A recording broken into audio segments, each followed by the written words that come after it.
What's going on, guys? The Comics Kid 2099 here. Welcome to day 42 of the 365-day graphic novel review challenge. Today, I want to talk to you about Squadron Sinister. This is another one of the tie-ins to the 2015 Secret Wars miniseries. And the Secret Wars miniseries, the plot is that the multiverse was destroyed and combined into one giant super planet where each reality represented a small chunk of the entire Battle World planet, and Doctor Doom is in charge of everything. That's basically the plot of Secret Wars, and this is a tie-in that involves the Squadron Sinister, which is a team of super villains from the 1970s that are basically a villainous version of the Justice League at Marvel Comics. So Hyperion is Superman, Nighthawk is Batman, the Wizard is the Flash, and Power Princess or Princess Powerful, whatever they called her. They may have called her something different in this book, I can't remember, but she is Wonder Woman. And there was later a team called the Squadron Supreme, and they were basically heroic versions of these characters, but Squadron Sinister came first. But anyway,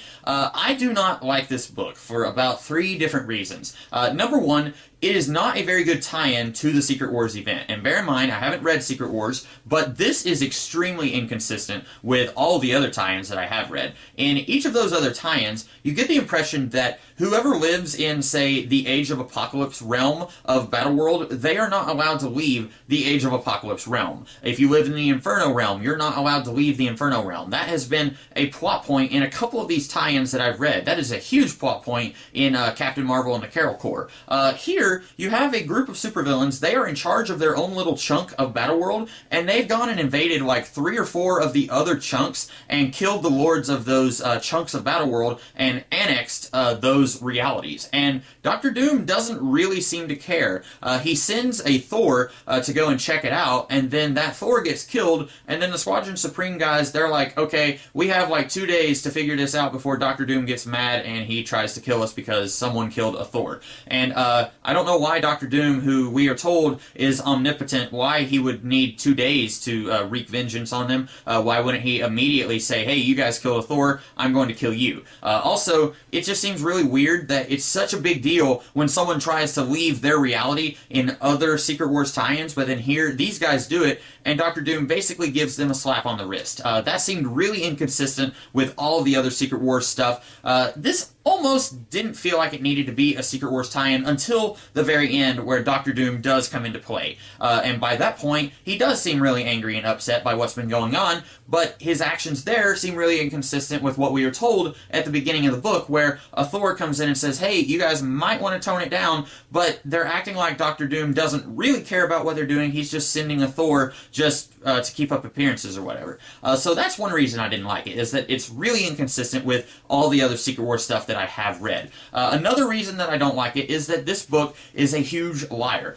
You look at the cover here, and it gives you the impression that this entire miniseries is going to be the Squadron Sinister, which is these guys over here, fighting versions of the J. Michael Straczynski, Gary Frank Squadron Supreme, which is these guys over here. And I would have been all over that. I would have really loved to have seen a big, sprawling, epic war of 2 versions of the Squadron Supreme fighting each other. Even if it was just a big, huge action comic with very little plot, I still would have enjoyed that, even if I wouldn't have been able to have said that it was any good. This cover straight up lies to you. In a lot of ways, it kind of reminds me of the Red Skull miniseries that I talked about yesterday, where the cover leads you to believe that it's one thing, and then the story gives you something entirely different. And in this case, spoilers, but the Gary Frank, J. Michael Straczynski Squadron Supreme, they are killed like within 2 pages of the first issue, and then they don't show up again for the rest of the issue. So this cover, if you're looking at it and you're thinking, oh cool, we're going to get to see 2 versions of the Squadron Supreme fighting each other, no, you're not getting that. You are getting lots of characters backstabbing each other because this is a group of supervillains that this book is about, and you might expect that when you see the Squadron Sinister guys here on the cover, but maybe I'm crazy, but when I see a cover like this, I'm expecting this to be representative of the plot of the entire book, not just the first 2 pages of the book. And that did reel me into buying this book. If I had known that it wasn't going to be this plot, maybe I still would have bought it. I'm not sure. I've always kind of been a sucker for characters who are straight up homages slash thefts of existing characters. So the Squadron Supreme, I was a big, huge fan of that series by Mark Grunwald, and of course those characters existed before Grunwald did his series in the 80s, but a big reason that I've been a fan of that universe is because those guys are straight up ripoffs of the Justice League. But when Marvel takes their own version of the Justice League and just changes the names around, they have the opportunity to do anything they want. They can do stuff that the DC Comics guys can't do with their versions of the Justice League. And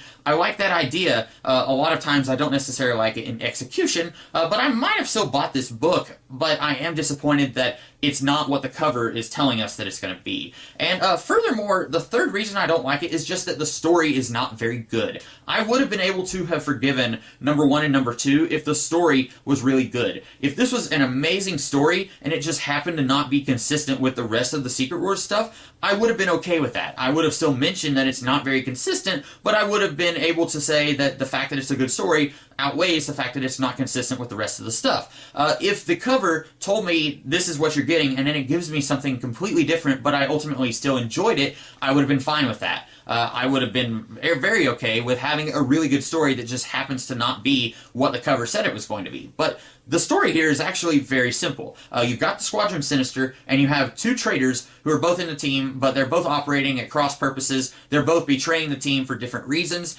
and then everything else that happens here is basically just a distraction from that pretty simple plot. You've got characters from the new universe like Starbrand and Hazard, and different characters like that. Cyforce, I think they maybe show up at one point. They're here, and they're trying to wage war against the Squadron Sinister. You've also got the Frightful Four. They're trying to wage war. All of that is just there to distract you from the pretty simple plot of these 2 characters trying to betray the rest of the team. And ultimately, it's just an okay story. It's not really very good. I wouldn't even say that it's a very bad story. It's just kind of there. It's a little bit forgettable, and the fact that all of this other stuff is adding up is what makes me not really like this story very much. Also, since I've already talked a little bit about how these guys are the Marvel Comics version of the Justice League, there's a few moments in this book where it's like, oh, okay, that's a nod to the DC Comics characters. For example, you get to see Nighthawk's headquarters, and you know how Batman has a giant penny in the Batcave, Nighthawk has a giant $1 bill hanging up in his cave. Okay, that's kind of cool. At one point, you get to see trophies that the Squadron Sinister has, and it's very clearly a Mother Box, a Green Lantern, Hawkman's helmet, and Green Arrow's bow and arrows. It's not even like in any way disguised. It's very clearly those items. And then there's one page where Nighthawk is, spoilers, there's one page where Nighthawk is fighting Hyperion, and it's made to look like that panel from The Dark Knight Returns where Batman is punching Superman. And those things would have not bothered me if this had been a decent story or had been just better all around. But because this is not a great story, and I hated all those other things about this book, those things kind of took me out. I kept saying like, oh wow, you're not even being a little bit subtle about it. And at times it just really took me out and made me enjoy this story even less than I already was. So would I recommend Squadron Sinister by Mark Guggenheim and Carlos Pacheco? No, unfortunately I would not. I won't say that this is one of the worst of the Secret Wars tie-ins, but it's definitely not a good tie-in. I think it's just kind of there. It's mediocre, which is still not very high praise at all, but those are my thoughts on this miniseries. You also do get 2 issues of the classic Avengers from the 70s that introduces the Squadron Sinister. I wouldn't buy this book specifically for those 2 issues, but if you happen to have this book and you really don't like the 4-issue miniseries, you at least have those 2 issues. So those are my thoughts on Squadron Sinister. I hope that you guys liked this video. If you did, be sure to like, share, comment, and subscribe, and I will be back tomorrow with another kind of video. In the meantime, you guys have a great rest of the day. Catch you later.